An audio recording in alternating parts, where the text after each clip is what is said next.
आप मेरे साथ निकालिए नए अहदनामे में से मत्ती की अंजील उसका 21वां बाब और उसकी 4थी आयत से लेकर 9वीं आयत के अख्ताम तक।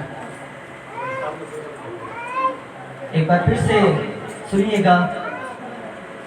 नए अहदनामे में से मत्ती की अंजील उसका 21वां बाब और उसकी 4थी आयत से लेकर 9वीं आयत के अख्ताम तक।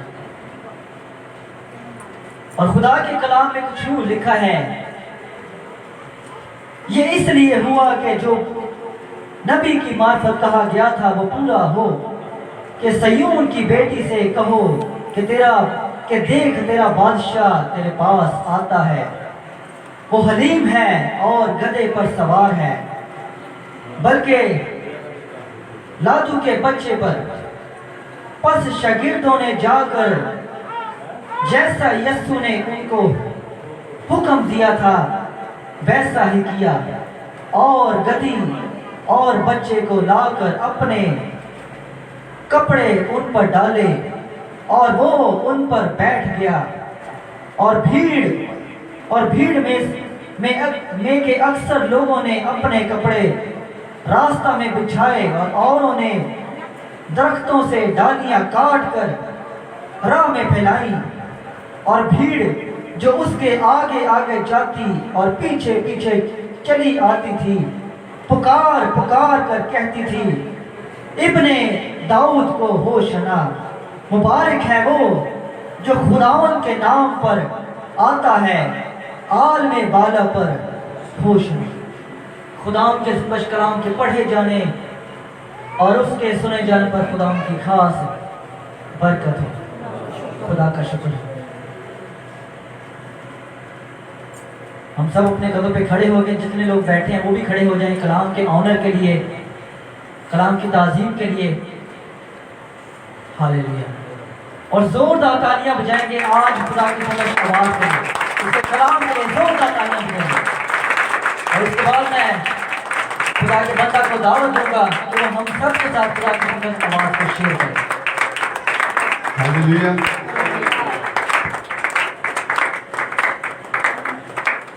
उसी यीशु के बाबरकत जलाली पुरफजल नाम में आप सबकी सलामती हो। आज बड़ा खुशी का दिन जो ऑल ऑफ द वर्ल्ड यानी कि दुनिया के अंदर मनाया जा रहा है। इस दिन की क्या खासियत है, क्या कुछ खास है या इसमें कुछ बड़ा काम हुआ जिसकी याद में हम जमा है। हालेलुया। हम मसीही लोग हैं। अगर कोई गैर मसीही आपको ये डालियां पकड़े देखे और वो आपसे सवाल करे ये क्यों आपने डालियां पकड़ी, क्या मकसद है इनका, तो आज क्या खास हुआ। इसको पाम संडे कहते हैं, खजूरों का त्योहार कहते हैं। क्यों कहते हैं बताएं, कोई ना कोई तो बताना चाहिए किसी को। हालेलुया। तशरीफ रखें और सोचें मैं क्यों मसीही हूं, मैं क्यों मसीही हूं। अगर मैं मसीही हूं तो क्या मैं मसीह की हयात तजबा के बारे, उसकी हालात जिंदगी के बारे जानता हूं।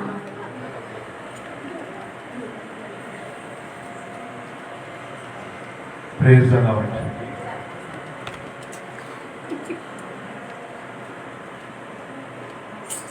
अभी पास्टर साहब ने आपके सामने एक हवाला तलावत किया था। कौन सा हवाला था?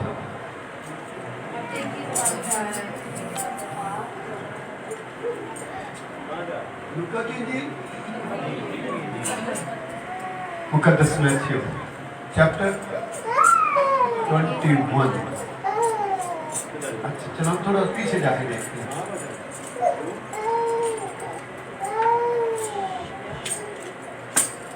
हमने पढ़ा मुकद्दस मत्ती की अंजील में से उसका 21 बाब, उसमें लिखा है 4थी आयत के अंदर, क्या लिखा है जी? कोई बुलंद आवाज से पढ़े, कोई बुलंद आवाज से उसकी 4थी आयत, लेकिन आयत नंबर 4 की तिलावत करे। ये इसलिए हुआ कि जो नबी की मार्फत कहा गया था वो पूरा हो के सयून की बेटी से कहो, देख तेरा बादशाह तेरे पास आता है, वो हालेलुया। हनीफ है और गधे पर सवार है, बल्कि लाजू के बच्चे पर। आमीन जी।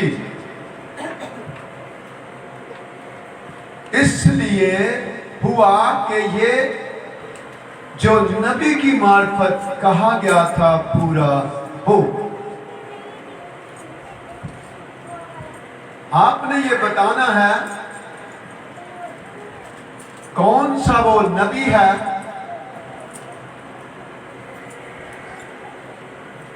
जिसकी ये पेशन गोई उसके सहीफा में की गई। जी हाँ, पास्टर की मिसेस कहती है ये साया जी। और कोई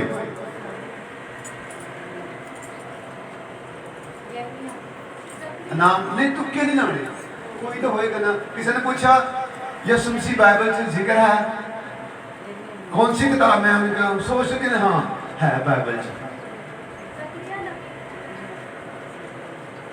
हाँ जी, सारा ने कहा जकरिया नबी। और कोई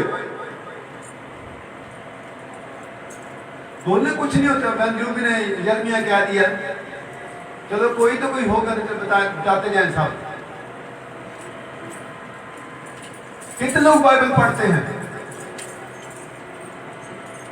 2 लोगों ने पढ़े। अभी जल्दी से हाथ नीचे कर लिया कि पास पहुंचना नीचे कुछ। हालेलुया। हम देखें, मैंने पहले भी आपसे कहा था, सोचना है मैं मसीही क्यों? अगर मैं मसीही हूं तो क्या मैं मसीह के कलाम को पढ़ता हूं? और मैंने कहा था कि जो सही बताएगा उसके कलाम मिलेगा। फिर एक बार कहता हूं, कोई बताए, अभी भी मौका है उसके पास। किस नबी के सहीफा में ये पेशन गोई की गई?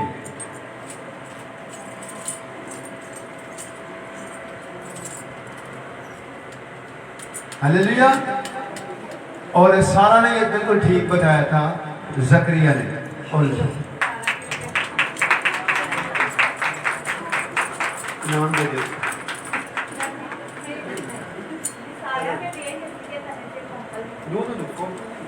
सेम है जो पढ़ा था उसमें, मैं तो पढ़ूंगा। अब देखो ये जकरिया 9 निकाले जी। जकरिया 9 निकाले थी। जो सारा ने कहा था वो नबी जकरिया था, जिसने कहा था, ऐ बिन्ते सिय्योन तू नहायत शादमान हो, ऐ दुफ्तरे यरूशलेम तू नहायत शादमान हो। देख तेरा बादशाह तेरे पास आता है, वो हलीम है, सल्तनत उसे कंधे पर है। वो कहां पर सवार है? ये फरा ही पड़ेगी तो कहे ना, पर शायद मेरे सवाल को उन्होंने शायद गलती जी। पढ़िएगा जरा, 9वीं है।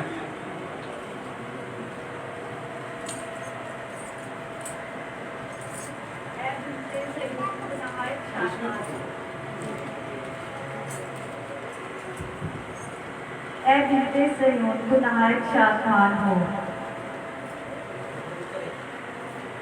ऐ दुफ्तरे यरूशलेम तू खूब ललकार, क्योंकि देख तेरा बादशाह तेरे पास आता है, वो सादिक है और नजात उसके हाथ में है, वो नहीं है और गधे पर सवार, बल्कि जवान गधे पर सवार है। हाँ जी। और मत्ती की इंजील उसका 21 बाब उसकी 5वीं आयत भी पढ़ लीजिए, आपको पूरा यकीन हो जाएगा।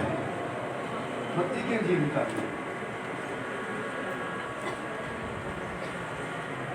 21 बाब उसकी 5वीं आयत।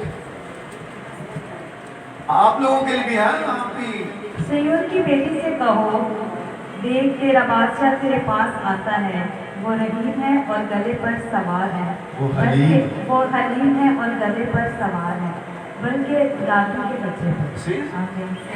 जोरदार तालियां खड़ा करना।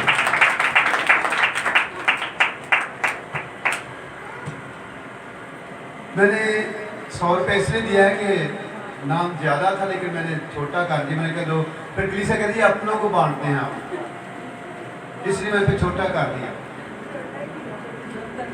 अगर कोई कलीसिया में तो वो बड़ा नाम था, क्योंकि अफसोस के कलीसिया कलाम नहीं पढ़ता।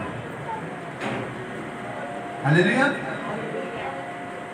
आप जानते हैं कि क्रिश्चियन में 5-5 हजार के नाम थे। इस दफा भी नाम है, लेकिन आप लोगों ने ना स्टडी की है। हाले मैंने कहा था कि हम इसमें से कुछ करेंगे, अभी भी आपके पास मौका है, हो सकता है गुड फ्राइडे को की जाए। और होगा ये यीशु मसीह की पैदाइश के वाले से नहीं होगा, ये उसकी हालात जिंदगी के बारे में होगा। किस प्रोग्राम, आधे घंटे का ये प्रोग्राम होगा,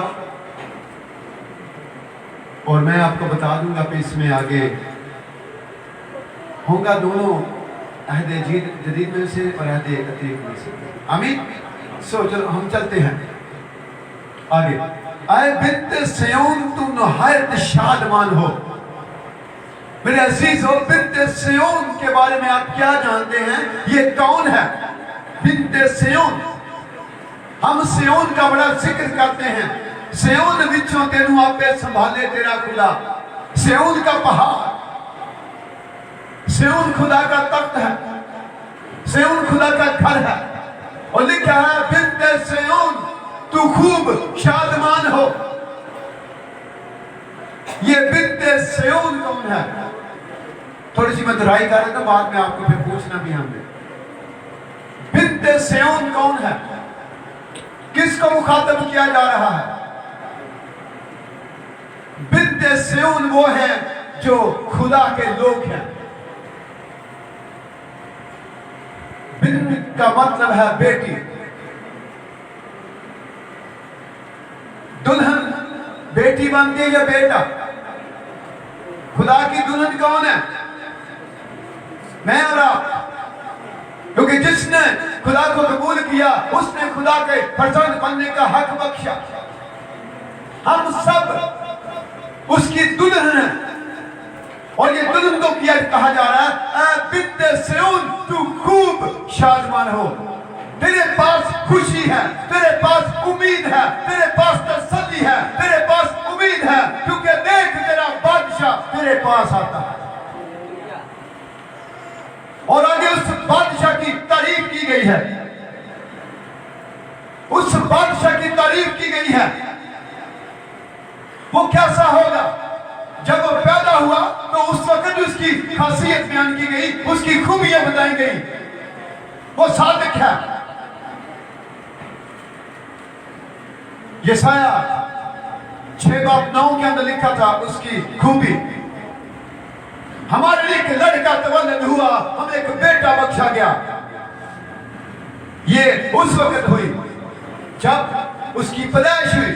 तो जब उसको नजात के लिए पेश किया गया तो उसके लिए यहां पर मुस्तकबिल का बादशाह, मुस्तकबिल किसे कहते हैं? आने वाले वक्त में, इन फ्यूचर, मुस्तकबिल के बादशाह की यहां पर पेशन गोई की गई। मैं अक्सर कहता हूं कि आप मैसेज को लिखा करें। जब आप मैसेज लिखोगे तो फिर घर जाके उसकी रिवीजन होगी। आए बिन्ते सिय्योन तू नहायत शादमान हो। ये मुझे और आपको कहा जा रहा है, नहायत खुश हो। शादमान का मतलब है खुश होना, खुशी करना, और नहायत शादमान होना, इसलिए कि आसमान पर तुम्हारा अजर बड़ा है। इसलिए खुदा का कलाम, खुदा का बंदा हमको एक बड़ी खुशखबरी सुना रहा है, ऐ बिन्ते सिय्योन तुम नहायत शादमान हो, ऐ दुख्तरे यरूशलेम। दो कौमों का जिक्र किया जा रहा है, एक बिन्ते सिय्योन है और दूसरी दुख्तरे यरूशलेम है। जी, दूसरे यरूशलेम कौन है? यीशु मसीह कहां पर दाखिल हुआ? अभी जो जिसकी हम याद मना रहे हैं, यीशु मसीह कहां पर दाखिल हुआ? कौन सा शहर था? कौन सा? जोरदार ताली में अपने लिए हालेलुया। बिजारे कुछ नहीं होता, यीशु के लिए बिजारे जब। और जिसके हाथ नहीं दर्द होते वो तालियां बजाए। Hallelujah, praise Allah. इसलिए सबके हाथ ठीक है। आए दुख्तरे यरूशलेम, तू खूब ललकार। ललकारने का मतलब नारा मारना। नारा कब मारा जाता है? जब आपको फतह मिलती है, जब आप कामयाब होते हो। और इंतजामिया से दरखास्त है कि लोगों की मदद किया करें। आप यहाँ सिर्फ बैठते नहीं आते, लोगों की मदद किया करें। वो कहाँ से बैठना है? हालेलुया। आए दुख्तरे यरूशलेम खूब ललकार। किस लिए? आगे लिखा कि देख तेरा बादशाह तेरे पास आता है। अगर आपका बादशाह आपके पास आएगा, हमारे पास अगर कोई कोई एमएनए, कोई सेनेटर, कोई बड़ा आदमी है, तो हम उनके लिए इतना इंतजाम करते हैं, फूल लाते हैं, फूलों की पत्तियां निछावर करते हैं। और जो जिंदगी का बादशाह है, जो आपका बादशाह है, जो दो जहान का बादशाह है, वो आज आपके पास आ रहा है, वो आपके दरमियान में आ रहा है। हालेलुया, वो आपके दरमियान में आ रहा है। क्या है कि क्योंकि देख तेरा बादशाह, क्या लिखा? मेरे पास आ रहा है। किसी और कौन के पास जा रहा है? लिखा देख तेरा बादशाह तेरे पास आ रहा है। जब बादशाह तेरे पास आ रहा है, तो फिर आप पर लाज़िम है कि उसके लिए आप तैयारी करें, आप उसको खुशामदीद कहें, आप उसको वेलकम करें। क्योंकि वो दो जहान का बादशाह है, वो आसमान का बादशाह है, वो जमीन का भी बादशाह है, और मेरा और आपका भी बादशाह है। हालेलुया। उस बादशाह की तालियां बजाएं, क्योंकि वो बादशाह आपके पास है, आपके दरमियान मौजूद है। किसने कहा? जहां मेरे नाम से 2 या 3 जमा हो, मैं उनके दरमियान में मौजूद हूं। वो आपके दरमियान में उतरा हुआ है। आज आप उसका दीदार करें, आप आज उसको वेलकम करें, आज उसको आप फूलों की पत्तियों से, डालियों से उसको वेलकम करें। क्योंकि एक तेरा बादशाह तेरे पास आता है, और दूसरी उसकी ये खसूसियत है कि वो सादिक है। सच्चाई की जमा सादिक है, क्योंकि वो सच्चा है। जिसने कहा कोई मुझ में गुनाह साबित करे, कोई, मैं और आप ये बात नहीं कह सकते, क्योंकि दाऊद बड़ी वाज़ेह बयान करता है कि मैनू विच गुनाह दे जमिया मेरी माई। हम तो गुनाह में पैदा होते हैं, लेकिन यीशु मसीह जो मौलूद मुकद्दस खुदा का बेटा, बेअब बर्रा, जिसकी जिंदगी में कोई गुनाह नहीं है, वो पाक है। लिखा वो बेअब बर्रा है, वो बेअब बर्रा है। उसके लिए वो सादिक है, और निजात उसके हाथ में है। अगर आपके हाथ में जो कुछ होगा वो आप दे सकते हो, अगर आपके हाथ में कुछ नहीं है आप कुछ नहीं दे सकते।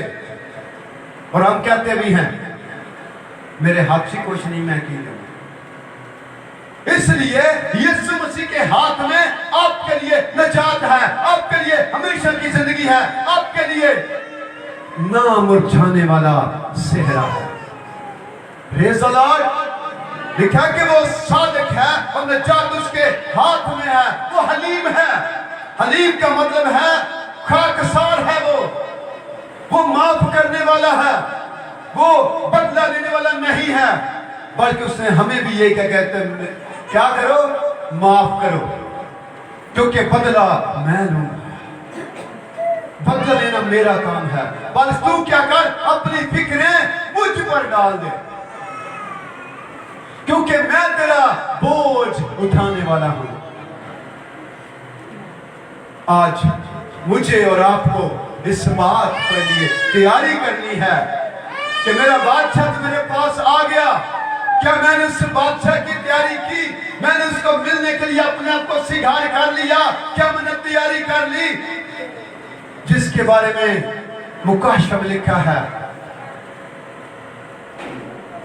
कि उसकी दुल्हन ने अपने आप को तैयार कर लिया और महीन कतानी कपड़े पहन लिए। महीन कतानी कपड़ों से क्या मुराद है? इसका मतलब है रास्तबाजी के काम। जिसने रास्तबाजी के काम किए वही उसका दीदार हासिल करेंगे, वही उसको मिलेंगे। इसलिए वो हलीम है और गले पर, बल्कि जवान गले पर, जिस पर कभी किसी ने सवारी नहीं की, पहले यीशु मसीह ने इसके बारे में पेशेनगोई की। आज मेरे और आपके लिए यह है कि हम क्या करें, तैयारी करें। बादशाह तो आ गया है, हम उन 5 कुंवारियों की मां ना बने जिन्होंने कहा था कि जब दूध आएगा तो देखी जाएगी। तो जब आधी रात को दूध आ गया तो फिर क्या करना शुरू कर दिया? इन्होंने अपनी मशीनें सीधी करनी शुरू कर दी। और वो जलाई, वो जल नहीं रही थी। वो कभी इधर भागते हैं, कभी इधर भागती हैं, कभी उससे कहती हैं, कभी इससे कहती हैं, थोड़ा सा तेल हमें दे दो। तो तेल का मतलब है रूल कुदस, जो मेरे और आपके इख्तियार में नहीं है। मैं और आप पाखरू नहीं दे सकते। पाखरू वो देता है और जिसको चाहता है उसकी लियाकत के मुताबिक बांट देता है।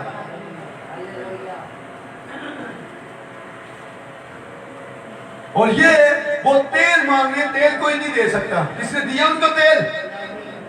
किसी के पास की बात की नहीं। वो कहती है ये तो हमारे लिए काफी है। अगर आपको कोई खुदा की नेमत मिलती है, पाखरू की नेमत मिलती है, तो आप दे दोगे किसी को? आप उसको बताओगे कि मैंने इस तरह हासिल की है, तू भी दुआ कर, तू भी कलाम पढ़, तू भी खुदा के आगे सजदा कर, तू भी उसको यीशु को अपना निजात दहिंदा कबूल कर, तू भी अपनी जिंदगी दे दे, तू भी उसके कदमों में झुक जा, तुझे भी मिल जाएगा। क्योंकि देने वाला कौन है?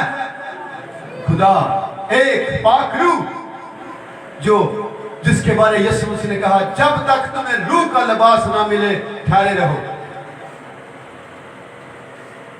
इसलिए लिखा है कि वो हलीम है और गधे पर, बल्कि जवान गधे पर सवार है।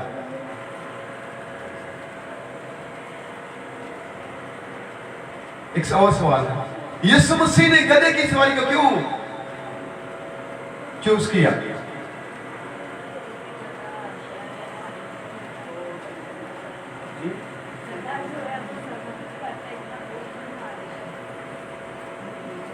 जी, और कोई बोला करें, मुझे भी आप कुछ सिखा दिया करें, आप तो बस सीखते रहते हो।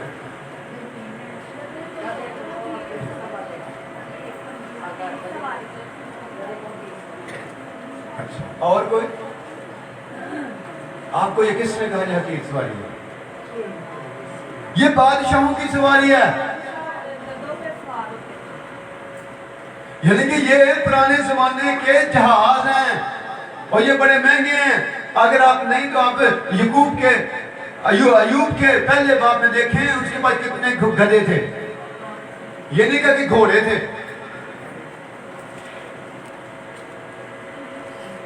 गधा बादशाही सवारी की अलामत है।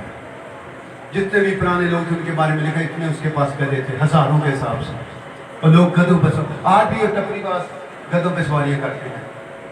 और ये भी एक वही शहर का फिरका है जो अपने घर में बनाते हैं, लेकिन इनको भी नहीं पता ये कि हम उसी फिरके में से हैं। हालांकि बहुत अमीर, उनकी 10 गाड़ियाँ चलती हैं, लेकिन वो रहते कहाँ पर है? झोपड़ियों में। हालेलुया। तो हम कौन है? हम जमीन पर माल जमा करने वाले हैं। कर्जा लेकर हम क्या करते हैं? घर बनाते हैं, और जिस घर में जाना है उस घर की परवाह नहीं है। जिस घर में यीशु मसीह ने कहा कि मेरे बाप के घर में बहुत से मकान है, हमने उस मकान की फिक्र करनी है। क्या वहां भी, उस मकान पर भी मेरी तख्ती लगी हुई है? क्या मेरा नाम वहां लिखा हुआ है? Praise the Lord, hallelujah. हम आज दुनिया की फिक्र में हैं। दुनिया जो मिटने वाली है। यिर्मयाह का सहीफा उसका 23 बाब,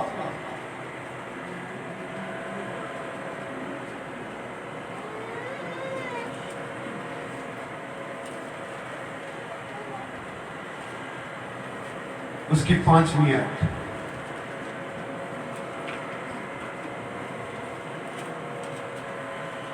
मैं इसलिए ये हवाला कोड किया कि खरा ये न कि यिर्मयाह में इसकी नहीं है।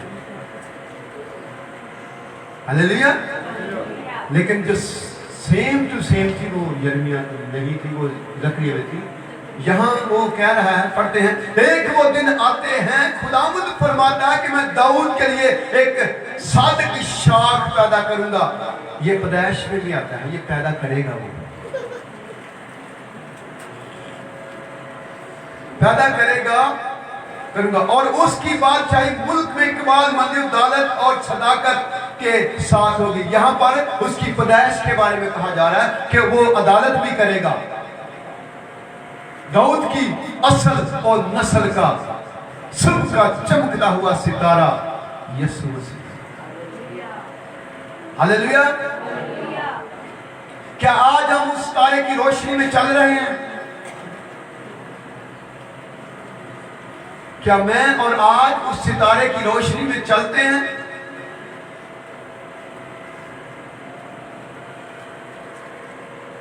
हम अपने घरों की छतों पर बड़े सितारे लगाते हैं, बड़े बड़े, कोई 5 कोनों वाला, कोई 6 कोनों वाला, कोई ऊंचा, कोई नीचा। क्या हम आज उस सितारे की रोशनी में चलते हैं? सितारा किसे कहते हैं? सितारा कौन है? सितारा फरिश्ता है। फरिश्ता जो है वो आगे आगे राह दिखाता है। इसलिए देख वो दिन आते हैं। कौन से दिन आते हैं? कि जब खुदा दाऊद की शाख से, खुदा दाऊद के घराने से, यहूदा के घराने से अपने बेटे को लाएगा, यीशु मसीह को लाएगा, और उसकी बादशाही मुल्क में इकबाल मंदी और अदालत और सदाकत के साथ होगी।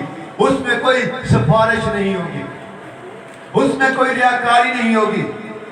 उसके अंदर जैसा लिखा हुआ होगा उसके मुताबिक होगा। लिखा जिस तरह किताबों में लिखा होगा, किताबें खोली जाएंगी और उन किताबों के मुताबिक मेरा और आपका हिसाब होगा, अदालत होगी। और उसके बाद एक बड़ी किताब जिसको कहा जाता है किताबे हयात, बरा की किताब, जिंदगी की किताब, उसमें जिसका नाम लिखा होगा वो रिहाई पाएगा, वो निजात पाएगा। उनको खुदा कहेगा, आए मेरे बाप के मुबारक लोगों, आओ जो बादशाही बनाए आलम से तुम्हारे लिए तैयार की गई है उसे मिरास में ले लो। हम आज मौजूदा बादशाही की बात करते हैं। देखा, 5 शागिर्दों ने जाकर जैसा यीशु ने उनको हुक्म दिया था वैसा ही किया। यीशु ने क्या कहा था? यीशु ने अपने शागिर्दों को क्या कहा था? मैंने पहले कहा, मैं रवैया निकाल रहा हूं, आगे सवाल बनाने लिखने आपके बस में है। यीशु ने अपने शागिर्दों को कहा कि जाओ सामने के गांव में जाओ, और वहां गांव में दाखिल होते ही एक गली बनी हुई पाओगे और उसको खोलकर मेरे पास ले आना। अगर कोई उससे तुमसे पूछे तो कहना कि बादशाह को इसके अंदर 3 सवाल है इस आयत के अंदर। और गधी और बच्चे को लाकर अपने कपड़े उन पर डाले और वो उन पर बैठ गया। कपड़े किन्होंने डाले थे? लोगों ने, शागिर्दों ने, या उस वक्त के फकीर फरीसियों ने?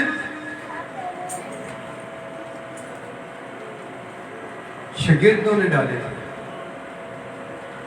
और लिखा, लोगों ने डालियां काटी ये खजूर की, दरख्तों की, और रास्ते में बिछाई। जो जो कुछ वो कर सकता था वहां के लोग वो कर उन्होंने किया, क्योंकि उन्होंने बादशाह का इस्तकबाल बड़ी धूमधाम से किया।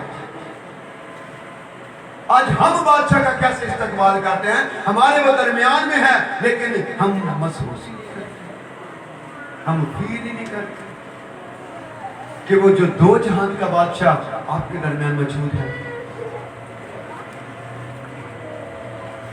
और भीड़ में के अक्सर लोगों ने अपने कपड़े रास्ता में बिछाए और औरों ने दरख्तों से डालियां काटकर राह में फैलाई, और भीड़ जो उसके आगे आगे जाती और पीछे पीछे आती थी, पुकार पुकार कर कहती थी, इब्ने दाऊद को होशना। क्या मतलब है इब्ने दाऊद का? जैसे बिंत का मैंने मतलब बताया था, बेटी।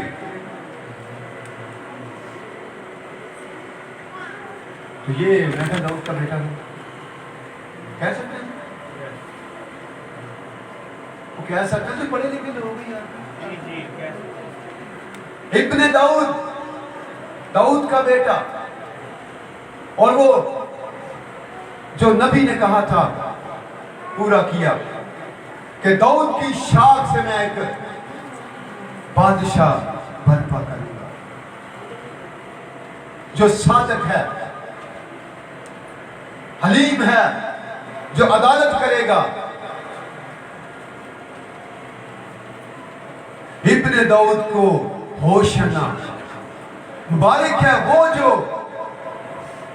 खुदावंद के नाम पर आता है, आलने बाला पर होशना। अब हम खजूर की डाली के बारे में देखेंगे। हम खजूर की डाली क्यों मुकाशफा के लिए देखें।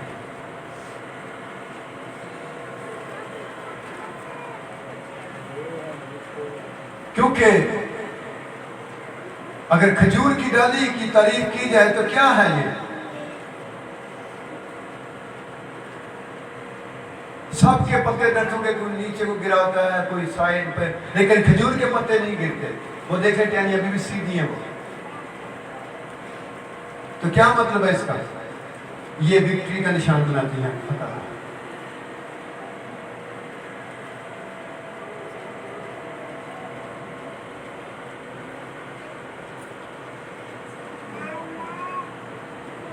हालेलुया। अब मेरे साथ निकालें जी 7 बाप मुकाशफा का। हो सकता है आप भी उसमें शामिल हो जाएं, इन लोगों में।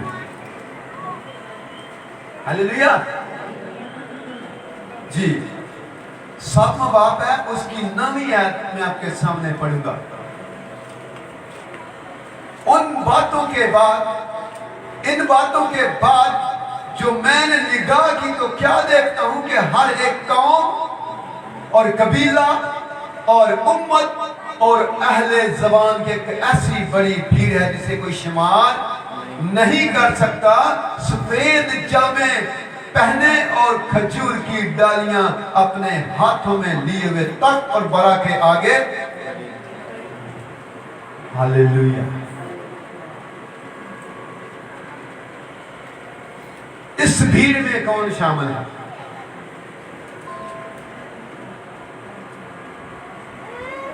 इस भीड़ में कौन शामिल है? जरा गौर से पढ़िएगा इसको। एक ऐसी बड़ी भीड़ जिससे कोई शुमार नहीं कर सकता, और इसके अंदर कोई एक कौम का जिक्र नहीं है। देखा, हर एक कबीला, कौम, उम्मत, अहले ज़बान, कितनी तरह के यहां पर लोग हैं? 4 किस्म के यहां पर लोग हैं, यानी कि 4 तरह की यहां नुमाइंदगी हो रही है। पहली कौन सी है? कौम। हम अक्सर हमारी कौम को क्या पाकिस्तान में कहते हैं जी? बरादरी कहते हैं। बरादरी छोटी होती है, कौम बड़ी होती है। मैं अक्सर ये कहता हूं अपने लोगों को भी, हम बरादरी नहीं है। बरादरी जैसे कि आपका खानदान है, वो आपकी बरादरी है, वो महदूद है। हम नेशन है, हम कौम है, हम मसीही कौम है। अपने आप को कौम लिखे, लोगों को बताएं हम कौम है।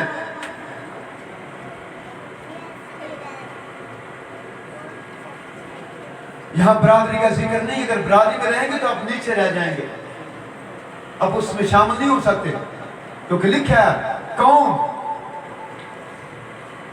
हर एक कौम, हर एक कौम, दुनिया में जितनी भी कौमें हैं, क्योंकि खुदा ने दुनिया से ऐसी मोहब्बत रखी कि उसने अपना इकलौता बेटा बख्श दिया ताकि जो कोई उस पर ईमान लाए हलाक ना हो बल्कि हमेशा की जिंदगी पाए। इसलिए हर एक कौम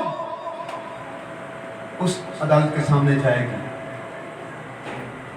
हर एक कौम और कबीला, हर कबीला, 12 कबीलों पर तो मोहर लगाई गई। हर एक कबीला और उम्मत। कुछ लोग हैं जो कहते हैं उम्मतें, जो मर्जी कहने आए, ये भी वहां जाएंगे। और उम्मत और अहले ज़बान, अहले ज़बान समझते हैं, जैसे अहले किताब, अहले ईमान, अहले ज़बान, ईमानदार जिसको हम बोलते हैं, वो है ये अहले ज़बान की एक ऐसी भीड़ जिससे कोई गिन नहीं सकता, शुमार नहीं कर सकता। और वो कहां होगी? उसके लिखा है कि शुमार नहीं कर सकता। सफेद जामे पहने। सफेद जामा किसको मिलेगा? जिसने अपने आप को बड़े के लहू से धोकर साफ किया है, उसको सफेद जामा दिया जाएगा। जिन्होंने अपने जामे बरा के खून से धोकर सफेद कर लिए हैं, उनके लिए वो सफेद जामे पहने और खजूर की डालियां अपने हाथ में, क्योंकि वो फतह का नारा मारते हुए कहेंगे मुबारक है वो जो खुदा उनके नाम से आता है, आल में बाला पर रोशन। आइए अपने सर को झुकाएं।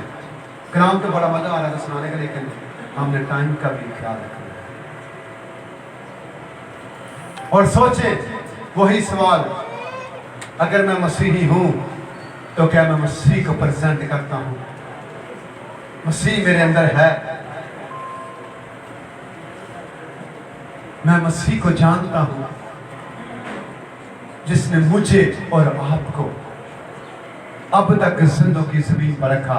उसका मकसद है कि हम जिंदगी पाएं और कसरत की जिंदगी पाएं। हालेलुया। खुदा आप सबको बड़ी बरकत दे।